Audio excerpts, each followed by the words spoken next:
बिस्मिल्लाहिर्रहमानिर्रहीम। अस्सलाम वालेकुम नाजरीन। आज का हमारा नॉवेल है ईद प्यार की दीद और ये लिखा है नाजिया कवल नाजी ने।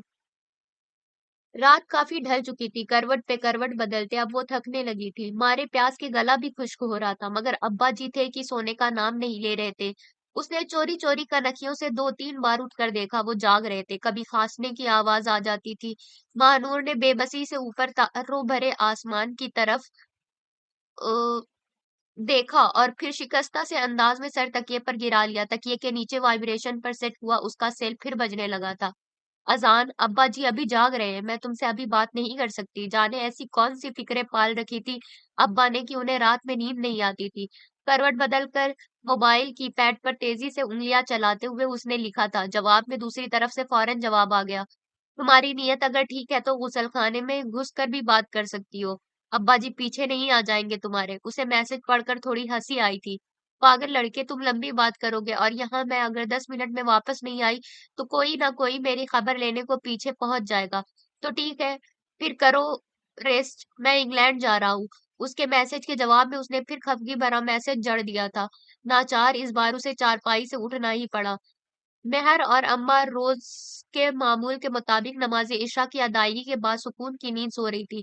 अब्बा की चारपाई कदरे हट कर थी, जबकि बड़े दोनों भाई मुल्क से बाहर थे। वो एहतियात से मोबाइल दुपट्टे में छुपाती गुसलखाने की तरफ आ गई।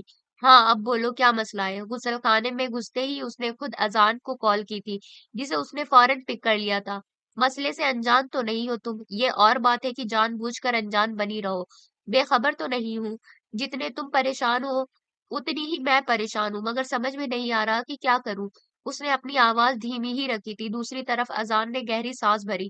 करना क्या है? अपने हक का इस्तेमाल करना, अपनी मोहब्बत का साथ देना है, बस। ये इतना आसान नहीं है। मैं कुछ नहीं जानता। मुझसे प्यार करती हो तो तुम्हें मेरी ख्वाहिशों का मान भी रखना पड़ेगा। खूबसूर बसूरत दीगर मैं अपने वालिदैन की मर्जी के खिलाफ नहीं जाऊंगा।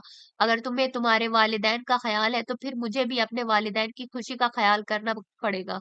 उसका लहजा बेहद संजीदा और हतमी था। महानूर को अपनी जान सख्त मुश्किल और अजाब में फंसी महसूस हुई। तुम धमकी दे रहे हो? शिकवा लहजे में उसने पूछा तो वो बोला, नहीं, सिर्फ ये जानना चाह रहा हूँ कि तुम मोहब्बत में मेरा साथ दोगी कि नहीं।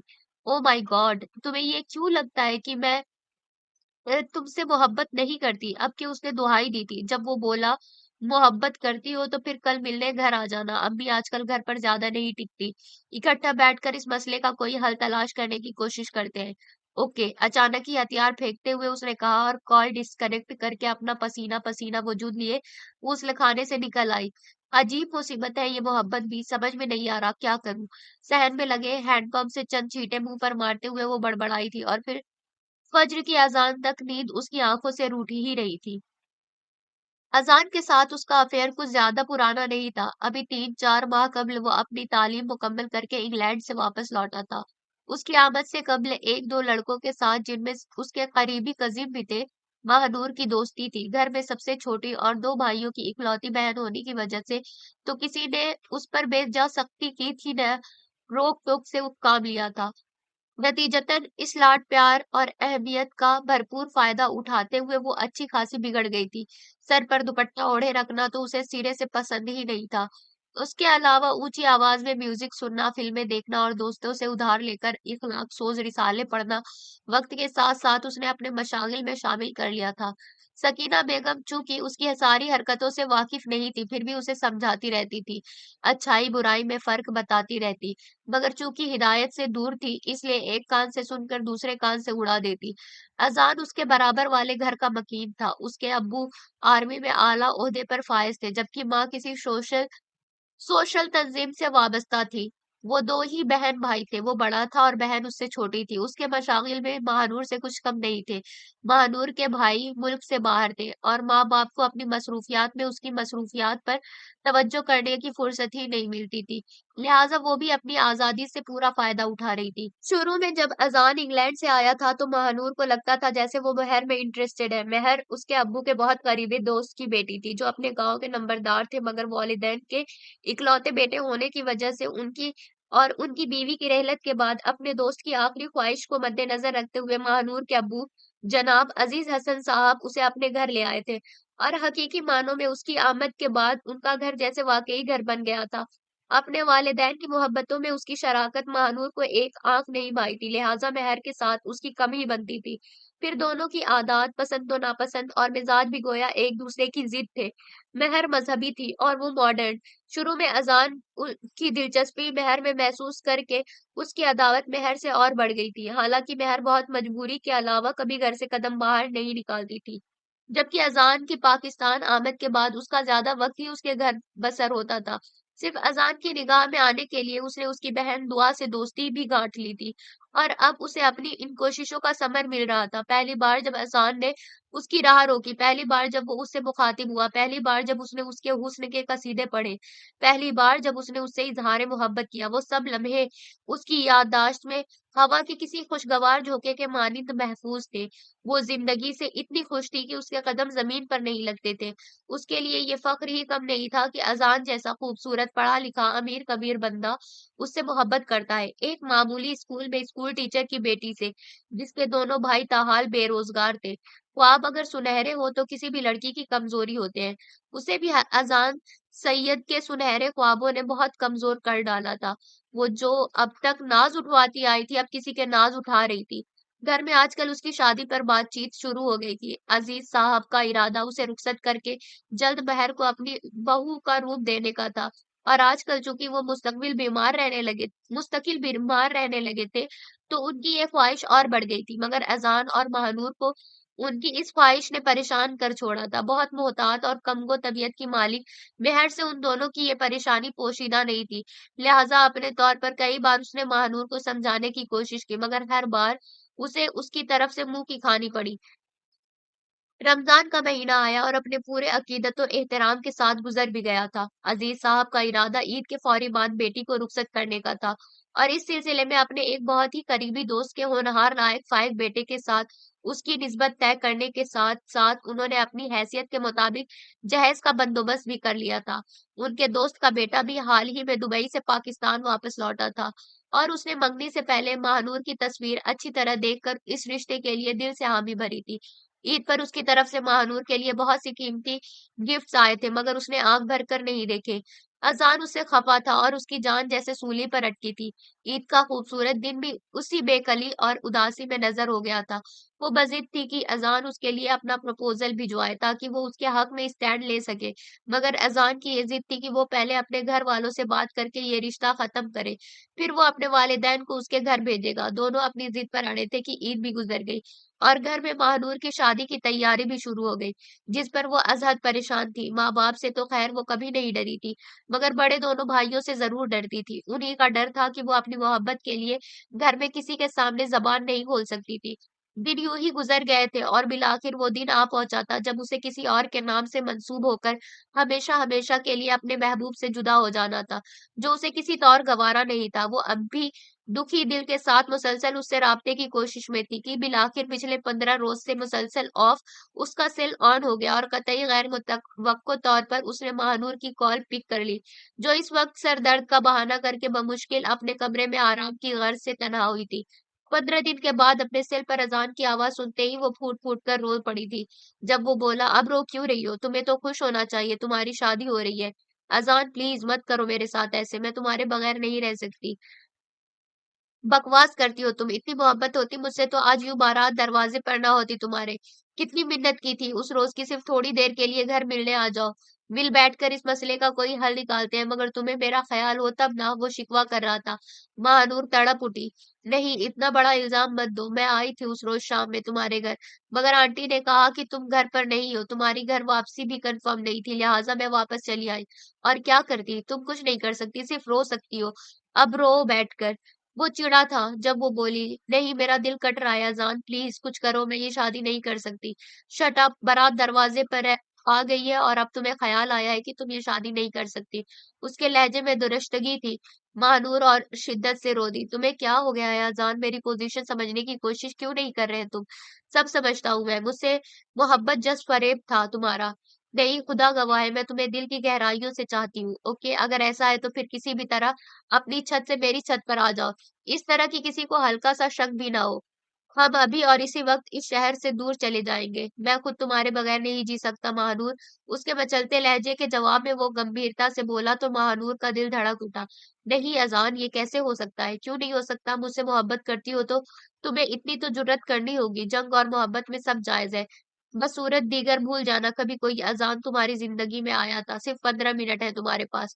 मैं वेट कर रहा हूँ। कहने के साथ ही उसने लाइन डिस्कनेक्ट कर दी तो गोया महानूर की सोचने समझने की सारी सलाहियतें ही मफलूज होकर रह गईं। अगले 25 मिनट के बाद महर जैसे ही ऊपर कमरे में महानूर के पास आई, उसे कमरे में ना पाकर ठिठक गई। सारे मेहमान नीचे थे, सिर्फ महानूर की चंद दोस्तें उसके पास यहाँ ऊपर थी, मगर अब वो भी वहां दिखाई नहीं दे रही थी। शायद दूल्हा देखने की गर्ज से बारात की आमद के बाद जो वक्त बहुत पहले ही आ गई थी, वो भी नीचे चली गई थी। सख्त परेशानी के आलम में उसने इंतहाई राजदारी से मेहमानों में घिरी सकीना बेगम को बहाने से साइड पर बुलाकर उनसे ये मसला शेयर किया था, जिस पर वो भी अज़हद मुतफक्किर होकर रह गई थी। बड़ी बिरादरी में बरसों की बनी इज्जत का सवाल था और बारात बाहर दरवाजे पर थी। सकीना बेगम अभी बहुत एहतियात से महानूर को तलाश ही कर रही थी जब मेहर ने बरामदे में रखे फोन के करीब से गुजरते हुए बेल सुनी और धड़कते दिल से रिसीवर उठाकर कान से लगाया। हेलो। इस बार मेहमानों की परवाह किए बगैर वो जरा दरुस्तगी से बोली थी, जब दूसरी तरफ कोई बहुत पुरसुकून अंदाज में आहिस्ता से मुस्कुराते हुए बोला। आहिस्ता बोलो, चिल्ला क्यों रही हो? माना कि परेशान हो, ऐन निकाह के टाइम बहन के घर से भाग जाने पर परेशान हो, मगर ऐसा भी क्या गुस्सा महर? आज तो बहुत अच्छी रही तुम्हारे साथ, है ना? वो जिस अनहोनी से ख्वाफज़दा थी बिलाखिर वो अनहोनी हो गई थी। यकलख्त उसे लगा जैसे उसका सारा वजूद पत्थर का हो गया है। महर बाथरूम में देखा बच्चे। अचानक सकीना बेगम ने पास आकर आहिस्ता से पूछा तो जैसे वो सख्ते से चौंकी।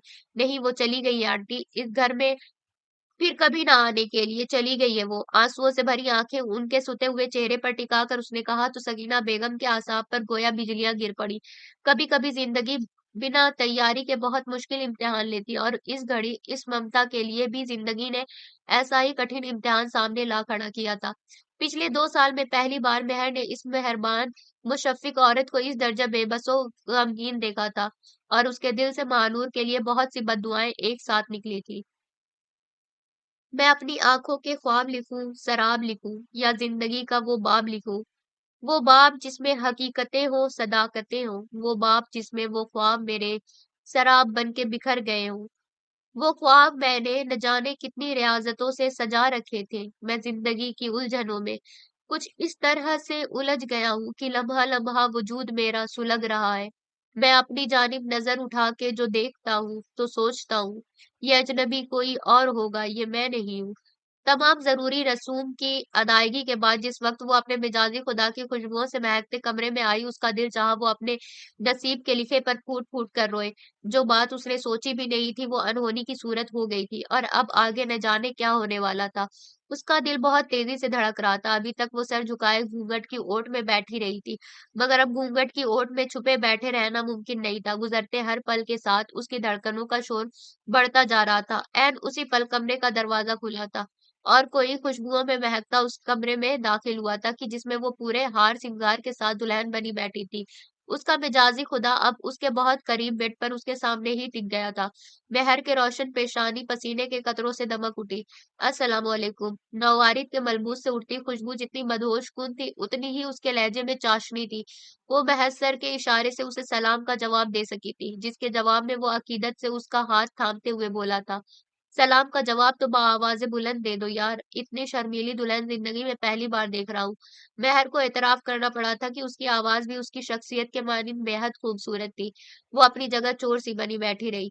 मुझे ये एतराफ़ करने में कोई झिझक नहीं कि आज तुम्हें पाकर मैं बेहद खुश हूँ, इतना कि तुम सोच भी नहीं सकती। फर्स्ट टाइम जब मैंने तुम्हारी तस्वीर देखी थी, तो मेरे दिल ने फ़ौरन ओके का सिग्नल देकर ये जता दिया था कि तुम ही हो जिसकी मुझे बरसों से तलाश थी। तुम शायद यकीन ना करो, मगर अपनी 32 साला ज़िंदगी में आज तक मैं कभी किसी लड़की से मुत्तासिर नहीं हुआ, ना ही लड़कियों का कोई क्रेज़ है मुझे। इसीलिए अब्बू की पसंद पर सर झुका दिया, मगर तुम्हें देखने के बाद तो बस नहीं चलता था कि जल्दी से ईद गुज़र जाए और तुम मेरे आंगन में आ जाओ। थोड़ा शर्मीला हूँ, इसलिए बराह रास्त तुम्हारे बारे में कभी अब्बी अब्बू से बात भी नहीं कर सका। लेकिन पिछले 3 माह में मुझे लगता है मैं वाक़ई पहली नज़र की मोहब्बत का शिकार होकर रह गया हूँ। अपने भारी गंभीर लहजे में कहते हुए उसने हौले से मेहर का हाथ दबाया तो उसके अंदर एक तीस सी सराहियत कर गई। वो मुस्कुरा रहा था। इधर मेहर अपने साथ थोड़ी देर बाद होने वाली मुतवक्को अंजाम के ख्वाब से पीली पड़ रही थी। तभी तो वो फिर बोला था, कुछ तो कहो यार, क्या घर से कसम खाकर आई हो शादी की पहली रात मुझे ही बुलवा बुलवा कर सुबह गला खराब करवाना है। उसकी हंसी भी प्यारी थी और अंदाज बता रहा था कि वो भला का खुद एतमाद भी था। तभी महर की आंख में झिलमिलाते आंसुओं का एक कतरा पलकों से टूटकर उसके हाथों पर गिर पड़ा। फॉर गॉड सेक यार, अभी तक रो रही हो? सब लड़कियां माँ बाप के घर से रुखसत होकर अपने घर आती हैं। इतना तो आज तक मैंने किसी को रोते नहीं देखा। बहुत अपनायत से कहने के साथ ही उसकी सहूलत के लिए उसने मेहर का घूंघट पलटा तो गोया दंग रह गया। वो लड़की तो नहीं थी जिसकी कई तस्वीरें वो शादी से पहले देख चुका था। तुम तुम कौन हो? वो जानती थी उसे शौक लगेगा, तभी हिम्मत मुजतमा करते हुए बोली, मैं बहर हूँ। आप महानूर के साथ एंगेज हुए थे, मगर आपका निकाह मुझसे हुआ है। क्यों? भरपूर गुस्से से दहाड़ते हुए वो बेड से उठ बैठा था। महर सहम कर रह गई। इतना बड़ा धोखा, वो भी मेरे साथ! क्यों? अभी पूछता हूँ अब्बू से। इश्तियाल अंगेज अंदाज में कहता वो दरवाजे की तरफ बढ़ा तो महर जल्दी से उठकर उसके सामने आ गई। खुदा का वास्ता है आपको, अभी किसी से कुछ मत कहिएगा। सुबह जो दिल चाहे पूछ लीजिएगा प्लीज। उसके हवास मुसलसल रोने से जैसे सांस छोड़ रहे थे। Shut up! सुबह किसने देखी है? मेरा दिमाग फट रहा है। बेदर्दी से उसे साइड पर धकेल कर वो आगे बढ़ा था जब वो उसके कदमों पर गिर पड़ी। सिर्फ एक बार ठंडे दिल से मेरी बात सुन लीजिए प्लीज। कितनी हल्की होकर रह गई थी वो। सरमद हसन दांत पीस कर रह गया। पाँव छोड़ो मेरे, सिर्फ 5 मिनट मेरी बात सुन लीजिए प्लीज। रो रो कर उसकी शक्ल देखने वाली हो रही थी, मगर उसको उस पर कतई कोई असर नहीं हुआ। हटो सामने से! किसी फालतू शय के मानिंद उसे साइड पर धकेल कर वो कमरे का लॉक खोलते हुए बाहर निकल गया। हसन सईद साहब अभी मेहमानों से फारिग होकर अपने कमरे में आराम की गरज से लेटे थे जब वो कतई रफ मूड के साथ उनके कमरे में चला आया। पापा, मुझे आपसे कुछ बात करनी है। बिना किसी एहतराम के बिगड़े तेवरों के साथ वो आकर उनसे मुखातिब हुआ था। हसन साहब के दिल का चोर जाग उठा। इस वक्त? जी अभी और इसी वक्त। मिसेस हसन भी इस वक्त वहीं मौजूद थी और उनका ब्लड प्रेशर खासा बढ़ा हुआ था। हाँ कहो, आप जानते हैं आपने मेरे साथ कितना बड़ा फरेब किया है? उनकी इजाजत मिलते ही वो शुरू हो गया। हाँ, किस बात की सजा दी है आपने? क्या इस बात की कि मैं आपकी बेपनाह इज्जत करता हूँ और आपसे इतनी ही शदीद भी मोहब्बत भी करता हूँ, या फिर इस बात की कि आज तक मैंने हमेशा फर्माबरदारी का सबूत दिया है और आपके हर फैसले के सामने खामोशी से सर झुकाया है? उसे गुस्सा ज्यादा नहीं आता था, मगर जब आता था तो कंट्रोल से बाहर हो जाता था।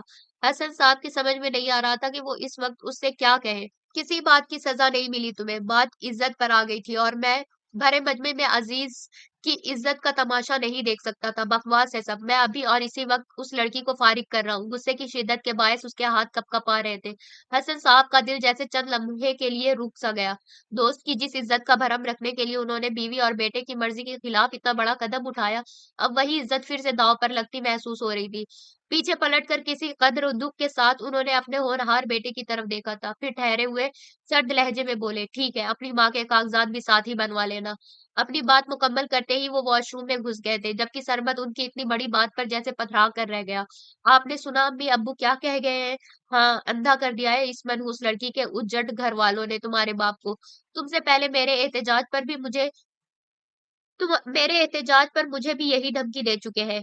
मिसेस हसन के आंखों में आंसू थे और इधर सरमत हसन का बस नहीं चल रहा था कि वो मेहर के साथ साथ इस उसके सारे घर वालों को सलेब पर लटका देता। अब जो बिखरे तो बिखरने की शिकायत कैसी, खुश्क पत्तों की हवाओं से रफाकत कैसी। मैंने हर दौर में इंसान से मोहब्बत की है। जुर्म संगीन है, फिर उसमें रियायत कैसी। एक पता भी जुद एक पत्ता भी जुदा शाख से जब होता है, क्या कहूँ दिल पे गुजरती है कयामत कैसी। जिंदगी तुझको तो लम्हों का सफर जाना था, राह में आ गई सदियों की मुसाफत कैसी। काफी लंबा सफर तय करके महानूर जिस वक्त अजान के साथ उसके बुक करवाए गए होटल के कमरे में पहुंची तो शाम ढल रही थी। इर्द गिर्द जो सब्जा था उस पर भी शाम ने अपनी स्याह चादर फैलानी शुरू कर दी थी। वो यकीनन कोई बहुत सर्द इलाका था। तभी गाड़ी से निकलते हुए उसने झुरझुरी ली थी। अजान उसे अपने साथ लेकर कमरे में आया तो उसने सुकून की सांस ली। दिल के अंदर कहीं पल दो पल के लिए अपनी हरकत पर मलाल का एहसास भी उठता था। मगर उस वक़्त वो चूँकि मोहब्बत के नशे में थी, लिहाज़ा महबूब को पा लेने की सरशारी का एहसास मलाल से बढ़कर था। ज़िंदगी में अक्सर कुछ लम्हात ऐसे सामने आ जाते हैं कि जिनके स्याह दाग लाख धोने पर भी नहीं धुलते। फिर बाकी की ज़िंदगी का हर लम्हा इसी कसक के नज़र हो जाता है कि काश वक़्त पीछे पलट जाए और हम अपनी उस भूल का अज़ाला कर लें। वो भी अभी जज़्बात के अंधेरे में थी। कमरे में सिंगल बेड देखकर उसने अज़ान से पूछा था, "क्या हम इस कमरे में रात तक रुकेंगे?" हाँ, वो उसे पुरशौक निगाहों से देखते हुए बेड पर दराज़ हो गया था। "मगर कमरे में तो एक ही बेडरूम है, हम सोएँगे कैसे? जैसे सब सोते हैं वैसे। तुम समझो आज तुम्हारी रुखसती मेरे साथ हो गई है, कल निकाह भी हो जाएगा।" "रियली?" "हाँ, जानू, क्या एतबार नहीं मुझ पर?" उस लम्हे उसकी निगाहों में वैसा ही खुमार छलक आया था, जैसा हमेशा से इज़्ज़त के लुटेरों की आँखों में ऐसे मौके पर झलकता दिखाई देता है। महानूर का दिल उस लम्हे बहुत तेज़ी से धड़कने लगा था। मैं कितनी खुशकिस्मत हूँ अज़ान कि मुझे तुम जैसे प्यारे शख्स का प्यार मिला। अब तो चाहे मौत भी आ जाए, कोई गिला नहीं। अज़ान उसके अल्फ़ाज़ पर धीरे से मुस्कुरा दिया था। फ़ुज़ूल बोलने से बाज़ नहीं आओगी तुम। ख़ैर, मुझे अभी 2-4 ज़रूरी काम निपटाने हैं, तब तक तुम रेस्ट कर लो। बड़ी खूबसूरती से शिकार को लाइन पर लाकर वो बेड से उतर गया था। उसके कमरे से जाने के बाद महानूर का ध्यान फिर अपने घरवालों की तरफ चला गया।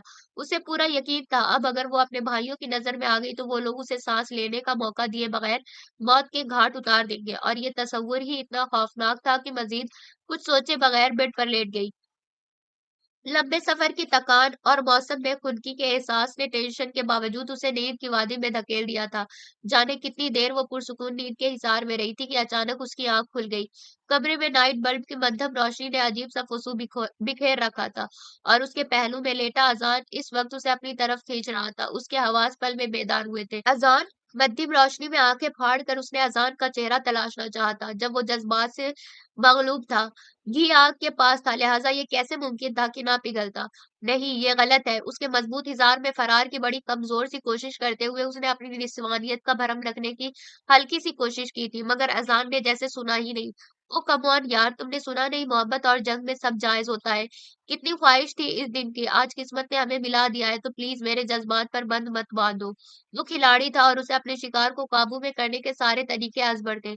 मिडल क्लास घराने की बेखबर जज़्बात की मारी महानूर अजीज उसके सामने जैसे ढह गई। उसे मालूम ही नहीं था कि मर्द कितना भी बदकार हो, नहा धोकर साफ हो जाता है, कुँवारे का कुँवारा रहता है, मगर औरत के दामन पर लगा महज़ एक दाग भी ये मुआशरा कबूल नहीं करता। अपनी सबसे कीमती मता, इज़्ज़त लुटाने वाली लड़कियों के पास फिर कुछ बाकी नहीं रहता। हर लड़की जज़्बात के इम्तिहान का शिकार होती है और इस कड़ी आज़माइश में कामयाब वही होती है जो नफ्स की ताबे नहीं होती, बल्कि उसे अपने ताबे रखती है, वगरना चंद लम्हों का खेल बाज़ औक़ात सारी ज़िंदगी के लिए मुँह पर स्याही मल कर रख देता है। वो भी अगले रोज़ खासी ताख़ीर से बेदार हुई तो खुद से नज़र मिलाने में शर्म महसूस हो रही थी। मगर फिर ये सोचकर कि आज अज़ान से उसका निकाह तो हो ही जाना है, उसने खुद को बहला लिया था। सरमद हसन अपने बाप के कमरे से आया तो उसका हाल देखने लायक था। महर बेड पर बैठी हुई अब भी रो रही थी। सरमद को फिर से कमरे में आते देखकर उसने फिर जल्दी से अपने आँसू पोंछ लिए। अपनी सलामती अज़ीज़ है तो दफ़ा हो जाओ यहाँ से। तुम्हारे मुँह से निकली हल्की-सी सी की आवाज़ भी मेरे कानों तक पहुँची तो मैं खड़े-खड़े खून पी जाऊँगा तुम्हारा, समझी तुम?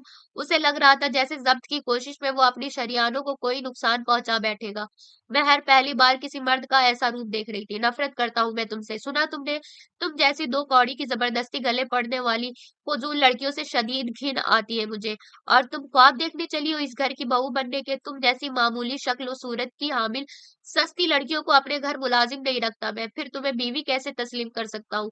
तुम्हारे मामले में मेरे बाप ने मेरे हाथ ज़रूर बाँध दिए हैं, मगर वो ज़बरदस्ती मुझे तुमसे मोहब्बत करने के लिए मजबूर नहीं कर सकते। जो भोंडा मज़ाक तुमने और तुम्हारे घर वालों ने मेरे साथ किया है, मैं तुम्हें उसकी सज़ा देकर रहूँगा, याद रखना तुम। वो जैसे अंगारों पर लौट रहा था। कैसी अजीब बेबसी थी कि वो उसके सामने अपनी इस दर्जा तज़लील पर ज़बान भी नहीं खोल सकती थी। वो पूरी रात उसने मुसल्ले पर अल्लाह के हुज़ूर आँसू बहाते हुए गुज़ारी थी। अगली सुबह अभी वो अपने घर वालों की आमद का इंतजार कर रही थी कि हसन साहब हौले से खंखारते हुए उसके कमरे में चले आए। सरमद शायद रात में ही कहीं निकल गया था। उन्हें कमरे में दाखिल होते देखकर वो जल्दी से सोफे से उठ खड़ी हुई थी। अस्सलाम वालेकुम अंकल। वालेकुम अस्सलाम। जीती रहो। आगे बढ़कर उसके सर पर हाथ फेरते हुए उन्होंने बहुत मोहब्बत से दुआ दी थी। मेहर की आंखों के गोशे हल्के से नम हो गए। मेहर बेटी, मैं जानता हूँ राज सरमद ने तुम्हारे साथ कुछ अच्छा नहीं किया होगा। बहुत जिद्दी और सरफिरा है वो। कुछ मर्जी के खिलाफ हो जाए तो ऐसे ही बेलगाम घोड़े की तरह भागता है। मगर तुम परेशान मत होना, उसे जल्दी हकीकत का पता चल जाएगा तो खुद ब खुद ठीक हो जाएगा। तुमने अजीज की बेटी ना होकर भी उसकी इज्जत के लिए जो कुर्बानी दी है, उसने मेरी निगाह में तुम्हारा कद बहुत ऊंचा कर दिया है बेटी। एहतराम हमेशा रिश्तों का होता है, खाली इंसान का नहीं। और तुमने अपने अमल से साबित कर दिया है कि तुम रिश्तों का एहतराम करना जानती हो। इसलिए मैं तुमसे ये गुजारिश करने आया हूँ बेटी कि इस घर में चाहे तुम्हें कितना भी दुखी किया जाए, कभी सब्र का दामन हाथ से मत छोड़ना। और जो कुर्बानी तुमने दी है, उस पर पानी फिरने मत देना। कितनी आजिज़ी से वो उससे गुजारिश कर रहे थे। मेहर के ज़ब्त के तमाम बंद जैसे उनके सामने टूट गए और वो दोनों हाथों में चेहरा छुपाकर फूट-फूट कर रो दी। जब तक उसके घर से नाश्ता आया, वो रो धोकर अच्छी तरह हल्की-फुल्की हो गई थी। दोपहर में वलीमे की तकरीब थी। सकीना बेगम मौका मिलते ही तन्हाई में उसके पास आ बैठी। मेहर, तुझे कुछ कहा तो नहीं सरमद ने? माँ की ममता जैसी बेचैनी थी उनके लहजे में। मेहर के लबों पर धीमी सी मुस्कान बिखर गई। नहीं आंटी, डर तो मुझे भी बहुत लग रहा था कि जाने वो क्या कहेंगे, मगर उन्होंने ऐसा वैसा कुछ नहीं कहा। शुक्र है अल्लाह की पाक जात का। मैंने बड़ी दुआएं की थी तेरे लिए। नम आंखों से उसकी पेशानी चूमते हुए उन्होंने अल्लाह का शुक्र अदा किया। मेहर अपने दिल का दर्द दबाकर फिर मुस्कुरा दी। सलमान बहुत गुस्से में है, कल से न खाना खा रहा है न किसी से बात कर रहा है। तेरे अंकल ने बहुत समझाया उसे, मगर किसी की नहीं सुन रहा। जाने मुंह मत्था लेकर किधर निकल गया है। मेरा तो मरने को जी चाहता है। इकलौती बेटी ने जीते जी मार डाला है मुझे। अगले ही पल उनके लहजे में उदासी उतर आई थी। मेहर ने अपना हाथ उनके हाथ पर रख दिया। मैं बात करूंगी उनसे, आप परेशान मत हो। वो उन्हें क्या बताती कि उसका अपना शौहर मुंह मत्था लेकर कल रात से न जाने कहाँ निकल गया है। अपने तौर पर वो अपने साबका मंगेतर सकीना बेगम के छोटे बेटे सलमान से बात करके उसे समझाने के लिए लफ्ज ही सोचती रह गई, मगर उसने उसे कुछ कहने का मौका ही नहीं दिया। घर से पहले वो अपने एक दोस्त की तरफ कराची निकला और फिर वहीं से दोस्त के साथ वापस सऊदीया निकल गया। जाने से पहले सिर्फ एक रात के लिए घर आया था और अजीज साहब को बताकर फिर रवाना हो गया था। अजान, तुमने आज निकाह के लिए कहा था। देखो दिन ढल रहा है, जाओ उठकर मौलवी साहब वगैरह को ले आओ। अगले रोज दोपहर तक अजान सोता रहा तो मजबूरन उसे झिंझोड़ कर जगाना पड़ा, मगर उस पर मतलब असर न हुआ। सो जाओ यार, मेरे सर में बहुत दर्द हो रहा है अभी। होने दो दर्द, रात भर से सो रहे हो, अभी नींद पूरी नहीं हुई तुम्हारी? वो जरा सी खफा हुई थी। अजान चिढ़ गया। कहा ना सर में दर्द हो रहा है, हर वक्त बक बक ना किया करो। उसका लहजा ऐसा था कि वो हक्का बक्का रह गई थी।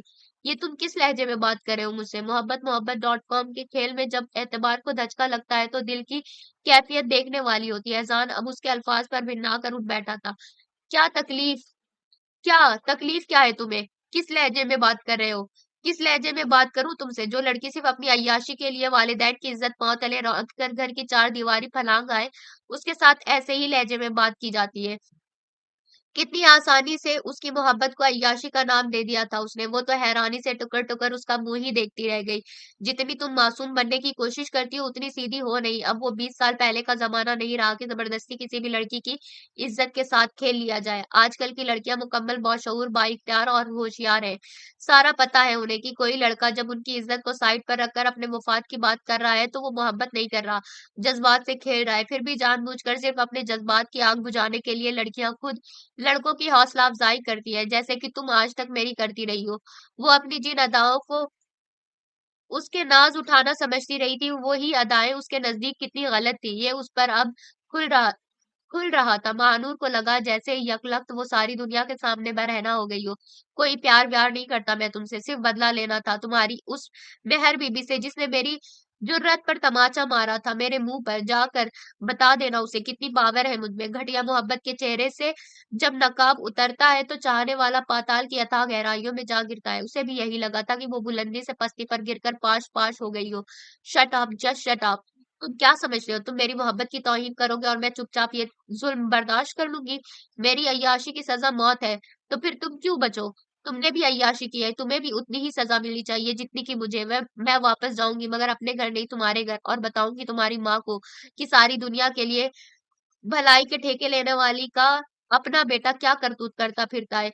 इस बार धचका अज़ान की समाअतों को लगा था। वो वाक़ई अपनी सीधी और डरपोक वो वाकई इतनी सीधी और डरपोक नहीं थी जितना कि वो उसे समझ बैठा था। कुछ देर वो सोचती निगाहों से उसे देखता रहा, फिर उठ खड़ा हुआ। इट्स ओके, मेरा ख्याल है तुम वाकई बगैर निकाह के मुझे माफ नहीं करोगी। मैं भी चेक ही कर रहा था तुम्हें कि क्या कहती हो। चलो आओ, मेरे दोस्त मौलवी साहब को बुला लाए हैं और अब यकीनन वो हमारा इंतजार कर रहे होंगे। पल में फिर रंग बदल लिया था उसने और वो फिर उसे देखती रह गई थी। निकाह उस होटल में भी हो सकता है, निकाह इस होटल में भी हो सकता है, नहीं हो सकता क्योंकि यहाँ बुकिंग के टाइम मैंने तुम्हें अपनी मिसेज ही जाहिर किया था। इन लोगों की निगाह हम पह, इन लोगों की निगाह में हम पहले ही मियाँ बीवी है। ओके, उसका दिल फिर किसी अनहोनी के ख्याल से धड़क रहा था, मगर बहस की गुंजाइश नहीं रही थी। उसका जवाब 100% दुरुस्त था। मैं शावर ले लूं, तब तक कमरा सेट कर दो और अपनी चीजें भी समेट लो। आगे की जिंदगी हम मेरे दोस्त के घर ही गुजारेंगे। बहुत खुला घर है उसके पास। मुख्तसर लफ्जों में उसे हिदायत करके वो अटैच बात में घुस गया तो महानूर वही बेड पर दोनों हाथों में सर थाम कर बैठ गई। जो कुछ वो खो चुकी थी वो किसी सूरत दोबारा नहीं पा सकती थी और अब अजान पर मजीद एतबार करना उसकी मजबूरी थी। वो ड्रेसिंग टेबल के सामने खड़ी अपने भीगे बाल सुलझाते हुए खुद अपना जायजा लेने की कोशिश कर रही थी। ये दुरुस्त था कि वो महानूर जैसा मलकूती हुस्न नहीं रखती थी, मगर फिर भी उसे कम सूरत किसी तौर नहीं कहा जा सकता था। गंदुम के खोशों जैसी सुनहरी रंगत पहले से कदरे निखर गई थी। नाक अगर खड़ी नहीं थी तो ऐसी फैली हुई भी नहीं थी। होठ अलबत्ता तरसे हुए खूबसूरत दिखते थे और होठों की बनावट के लिहाज से छोटी सी नाक बुरी तो हरगिज नहीं लगती थी। लंबी गर्दन, छोटे कान, चौड़ी पेशानी, सब कुछ अच्छा ही अच्छा था। हाँ, आंखें थोड़ी छोटी थी मगर उनसे चेहरे की दिलकशी पर कोई फर्क नहीं पड़ रहा था। सबसे बड़ी बात यह थी कि पांचों टाइम नमाज की अदायगी के नूर ने उसका चेहरा और भी रोशन बना दिया था। वो कहीं से भी इस काबिल नहीं थी कि उसे यूं बेदर्दी से नजरअंदाज किया जाता या घर में नौकरानी की हैसियत से भी ना रखा जाता। वो यकीनन सरमत के गुस्से का उबाल था जो शादी की पहली रात उसने निकाला था। यही सोचकर खुद को तसल्ली देती वो अभी दुपट्टा अच्छी तरह सर पर जमा रही थी कि कमरे का दरवाजा खुला और सरमद अंदर चला आया। 1 हफ्ता हो गया था उनकी शादी को, मगर पहली रात के बाद दोनों में कोई बात नहीं हुई थी। फिर भी महर देख सकती थी कि उसने सिगरेट नोशी शुरू कर दी थी। कई पैकेट वो बैठे बैठे खत्म कर जाता था। शायद इंसान के अंदर सुकून ना हो तो वो आरजी सुकून की तलाश में यूं ही अपना नुकसान करता है। मुस्तरिब तो वो भी थी, मगर उसने सिगरेट और शराब जैसे सुकून के आरजी सहारों के बजाय अल्लाह की याद में सुकून को तलाशा था। अभी कल ही कुरान पाक की तिलावत करते हुए उसने पढ़ा था। तर्जुमा, और जो लोग ईमान लाए उनके दिल अल्लाह की याद से चैन पाते हैं। बेशक अल्लाह की याद में ही दिलों का चैन है। दिल के चैन, सुकून और हिफाजत के लिए भला इससे बेहतर क्या चीज हो सकती थी। वो अभी पलटी थी कि सरमद ने उसे मुखातिब किया। सुनो जी, कितना हैरानकुन था उसके लिए सरमद का यूं उसे पुकारे जाना। महानूर का नंबर दो, जरूरी बात करनी है उससे, कतई रूखे लहजे में कहता वो अब भी उसे हकारत से घूर रहा था। महर इस नए इम्तिहान के लिए एक मर्तबा फिर उसका मुंह देखती रह गई। मेरे पास उसका नंबर नहीं है। तुम्हारे पास नहीं है तो अपने बाप से पूछ कर दो, जिसने असल माल दिखाकर नकल माल सप्लाई करने का पेशा अपना रखा है। मेरी तरह जाने और कितने लोगों को बेवकूफ बनाकर यूं ही झूठे रिश्ते करवाए होंगे उसने। बताओ उसका नंबर। उसका लहजा इतना तजहीक आमेज और करक था कि बेसाख्ता वो रो पड़ी। नंबर मांगा है तुम्हारी बहन का, टिसवे बहाने के लिए नहीं कहा, नंबर दो। इस बार दांत पीसते हुए उसने महर का बाजू इतनी जोर से दबोचा कि वो बिलबिला उठी। बहन नहीं है वो मेरी, और खुदा की कसम मैं या मेरे घर वाले उसके बारे में कुछ नहीं जानते कि वो कहाँ है और किस हाल में है। उसने खुद निकाह वाले रोज घर से भागने का प्रोग्राम बनाया और चटाक उससे पहले कि वो उसे मजीद कुछ बता पाती, सरमत के जानदार तमाचे ने जैसे उसका दिमाग सुन कर डाला। खबरदार, जो उसके लिए एक गंदा लफ्ज भी मजीद अपनी जबान से निकाला तुमने। उसकी आंखों से गोया आग के शोले निकल रहे थे। वो इतनी पारसा नहीं है जितनी आप समझ रहे हैं। बकवास बंद करो। एक बार वो मुझे मिल जाए फिर देखना तुम्हारे साथ और तुम्हारे इस घटिया फ्रॉडी बाप के साथ क्या सलूक करता हूं मैं। बस करें आप, खुदा का वास्ता आपको एक शरीफ और मुअज्जिज शख्स पर कीचड़ उछालना बंद करें। उनका कोई कसूर नहीं। आपके साथ जो भी हुआ उस स्टूपिड माँ की वजह से हुआ। अंकल तो मजबूर थे। हाँ, मजबूर। तुम्हें कोई कबूल नहीं कर रहा होगा तो उन्होंने ये घटिया गेम रचा ली। मुझ जैसा लड़का तुम जैसी मामूली लड़की को मिल जाएगा, इसका तो कोई ख्वाब ही देख सकता है। कितना घमंड था उसे अपनी शख्सियत पर। महर तल्खी से मुस्कुरा दी। मुझ जैसी मामूली लड़की को आप जैसे आला हुस्न परस्त लड़के के सर पर सवार करने की ख्वाहिश थी भी नहीं, मगर किस्मत के लिखे से कौन जीत सका है। ज्यादा बकबक करने की जरूरत नहीं, खूब अच्छी तरह जानता हूं मैं। महानूर पर घटिया इल्जाम लगाकर तुम सब लोगों ने अपना उल्लू सीधा किया है। मैं क्या जानता नहीं तुम्हारे बाप को। खैर, मेरा ख्याल है महानूर का नंबर भी उसी से जाकर लेता हूँ मैं, वो ज़िद की भेंट चढ़ा था। और महर पिछले 1 हफ्ते की इस उसकी खामोशी के पीछे जो तूफ़ान छुपा था, वो देख रही थी। अभी वो उसके बारे में ठीक से कुछ जान ही नहीं पाया था या शायद उसे मौका ही नहीं मिला था। नहीं, उनकी तबीयत ठीक नहीं है, अभी वो किसी किस्म का मज़ीद शॉक बर्दाश्त करने की पोज़ीशन में नहीं है। आपको महानूर का नंबर चाहिए ना? मैं नंबर देती हूँ आपको, मगर प्लीज़ मेरे घरवालों से कुछ मत कहिएगा प्लीज़। ज़ब्त के बंद टूट गए थे और अब रोते हुए एक पर्ची पर जल्दी-जल्दी महानूर का मोबाइल नंबर घसीट रही थी। सरमद के लबों पर ज़हर खुंद मुस्कुराहट बिखर कर रह गई। आ गई ना लाइन पर। ये असलियत है तुम लोगों की। वो सब फाकी की इंतहा पर था और इधर महर जैसे ज़िंदगी की आज़माइशों के जाल में उलझती जा रही थी। माँ-बाप के घर की मुहाफ़िज़ चारदीवारी से बाहर अपनी ख्वाहिशों और नफ्स की तस्कीन के लिए जो लड़कियाँ कदम बाहर निकालती हैं, उन्हें फिर अपनी हर साँस का कड़ा तावान भरना पड़ता है। वो भी अज़ान के साथ उसके दोस्त के फ्लैट में आई तो उसका दिल बेहद घबरा रहा था। अज़ान के अलावा वहाँ कुल 4 लड़के थे और उन सब के दरमियान सिर्फ वही एक औरत थी। ले आए भाभी को। अपने दोस्त के फ्लैट में दाखिल होते ही उसे सोफ़े पर बिठाकर वो खुद बेड पर आड़ा-तिरछा लेट गया। जब उसके एक दोस्त ने मानीखेज निगाहों से उन दोनों की तरफ देखते हुए पूछा, "हाँ, ले आया। आज कॉलेज नहीं गए तुम लोग?" "नहीं, तुम्हारा और भाभी का वेट कर रहे थे।" "चलो अच्छी बात है, आ गई है तुम्हारी भाभी। अब खूब अच्छी तरह खिदमत करना इसकी, कोई मसला तो नहीं होगा ना?" "नहीं यार, मिडल क्लास घरानों की ऐसी सस्ती चीज़ें सिर्फ रो सकती है, मसला नहीं खड़ा कर सकती। महानूर का दिल ऐसी गुफ्तगू से फिर धड़का था। चेहरे की रंगत भी पल में मुतगय्यर हो गई थी। जाने अब वो उसके साथ कौन-सा खेल खेलने जा रहा था। चलो ठीक है, तुम आज ही वापस जा रहे हो या कल? आज ही जाऊँगा यार, मम्मा की तबीयत ठीक नहीं, बार-बार फ़ोन आ रहे हैं। वो यूँ बात कर रहा था गोया कमरे में उसकी मौजूदगी से बाखबर ही ना हो। फिर कब आओगे? उसके उसी दोस्त ने पूछा था। जब वो बोला जल्द ही, तुम्हें तो पता है छुट्टी नहीं है, मुँह को ये काफ़िर लगी हुई है। वो हँसा था। और उसके साथ ही बेड पर उठकर बैठ गया। उसके दोस्त अब हँस रहे थे। हाँ, तो मानूर क्या कह रही थी तुम? मेरी माँ को मेरे करतूतों कब पता होगी तुम? बुरी बात, जिसे प्यार करते हैं उसे धमकियाँ नहीं देते। मेरे लिए तो तुमने अपने बाप की इज़्ज़त की परवाह नहीं की और मुझे ही रुसवा करोगी। बहुत बुरी बात है यार, ऐसे नहीं करते। मुस्कुराती निगाहों से उसकी तरफ देखते हुए उसका मज़ाक उड़ाने वाले लहजे में उसने कहा था जब वो रो दी। तुम मेरे साथ धोखा नहीं कर सकते। धोखा तो तुमने खुद किया है अपने साथ माय स्वीटहार्ट। मैं तो तुम्हें महफूज़ हाथों में देने आया हूँ। ये जो मेरे 4 दोस्त हैं ना, ये मुझसे भी ज़्यादा अमीर हैं। बहुत ऐश करोगी तुम इनके साथ। मैं भी मुँह का ज़ायक़ा बदलने को कभी-कभार चक्कर लगाता रहूँगा। वो उसके हवाले से जिन बातों का सोच भी नहीं सकती थी, वही बातें वो कह रहा था। उसके अंदर एक मर्तबा फिर जैसे कुछ टूट कर बिखर गया। खुदा के कहर से डरो ज़लील इंसान, सिर्फ़ एक मोहब्बत की इतनी बड़ी सज़ा मत दो कि तुम्हारी बहन के सामने तुम्हारा ये घटिया फ़ेल आ जाए। नहीं आ सकता। तुम जैसी भिखारन और उसमें बहुत फ़र्क है। वो किसी के लिए यूँ घर से नहीं भाग सकती। ना ही उसे उन चीज़ों की हवस है, जिन पर तुम मरती हो, समझी? उसे बहन का ताना बुरा लगा था। महानूर को अपना सर घूमता महसूस हुआ। मैं चलता हूँ यार, शिकार छोड़ के जा रहा हूँ। जो दिल चाहे सलूक करना, मेरी तरफ से खुली छुट्टी है। कतई बेजार लहजे में कहता वो उठ खड़ा हुआ। तो महानूर ने रोते हुए उसके सामने हाथ जोड़ दिया। मुझे भी साथ ले चलो प्लीज़। मैंने तुम्हें जो कुछ भी गुस्से में कहा उसके लिए तुमसे माफ़ी माँगती हूँ। खुदा का वास्ता है तुम्हें, मेरी निस्वानियत को ज़लील मत करो प्लीज़। Shut up! नफ़रत से उसे साइड पर धकेल कर वो फ्लैट से बाहर निकल गया और उससे पहले कि वो संभल कर दोबारा उसके पीछे लपकती, वो जैसे हवा के रथ पर सवार होकर आया था वैसे ही रुखसत भी हो गया। पीछे अब उसके आंसू थे और अज़ान के दोस्तों की हँसी। वो कॉल कर रहा था, कितनी देर से बेल जा रही थी मगर कोई उसकी कॉल को पिक नहीं कर रहा था। उसे अब पक्का यकीन हो चला था ज़रूर मेहर ने उसके साथ मक्कारी की है और महानूर का कहकर यूँ ही कोई गलत सलत नंबर दे दिया है। कभी ख़्याल आता कि कहीं महानूर किसी मुश्किल में ना फँसी हो जिसकी वज़ह से उसकी कॉल पिक ना कर सकती हो। तंग आकर उसने गुस्से से मोबाइल बेड पर फेंक दिया था। क्या करूँ यार? कहाँ से ढूँढ कर लाऊँ उसे? घने बाल मुट्ठियों में जकड़ते हुए उसने गहरी सांस भरी थी। महर उसी का सूट हाथ में लिए कमरे में दाखिल हुई तो उसका गुस्सा फिर से उदाया। अपने आप को ज़रूरत से ज़्यादा स्मार्ट और मुझे बहुत बेवकूफ़ समझती हो तुम? लपक कर उसका बाजू नोचते हुए वो गुड़ाया तो महर सिसकारी भरकर रह गई। अब क्या किया है मैंने? क्या नहीं किया तुमने मेरे साथ? चुड़ैल बनकर जान से चिमट गई हो। बताओ, महानूर का सही नंबर क्या है? मुझे नहीं पता, उसका यही नंबर था। अब वो कहाँ किस हाल में है हम नहीं जानते। शायद नंबर भी तब्दील कर लिया होगा उसने। उसके चेहरे पर तकलीफ के एहसास पैदा हो रहे थे। सरमद ने बेदर्दी से उसे अब परे धकेल दिया।